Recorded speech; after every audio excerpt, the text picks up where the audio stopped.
Hello guys! Welcome to Ate Shi Vlog. Today's video, luluto tayo ng sopa. Guys, pinakuluan ko na ang mga sangkap niya guys. Yung giniling at saka chicken. So nilaga ko na yan guys. Pwede na rin ang ating mga gulay gaya ng repolyo, beans at carrot. Pero meron tayong royal pasta at syempre ayan ang ating mga sangkap. Ready na ang ating sausage, ang ating garlic. Siyempre, meron tayo at you guys, magigisa na tayo bawang at sibuyas.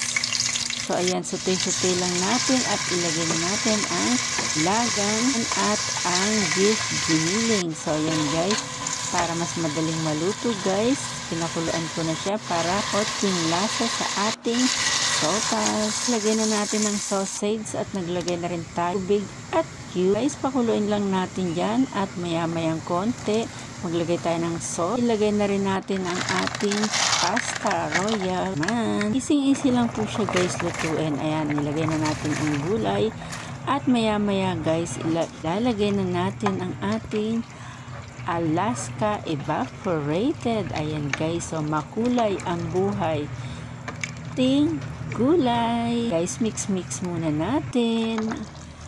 Wow, yan guys. Sabaw pa lang guys, napakalinamnam na siya guys. Ayan, oh. Hindi natin overcook ang gulay para mas masarap siyang kainin.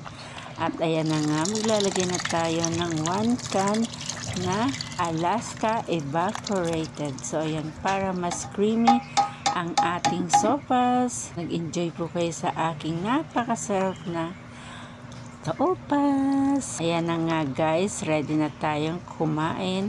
I hope nag-enjoy po kayo sa aking mga video. At kung bago ka pa lang po sa aking channel, get to like, share, and subscribe. Baka naman po. Yan guys, so to eat na tayo. Magandang buhay. Thank you for watching guys. Bye bye.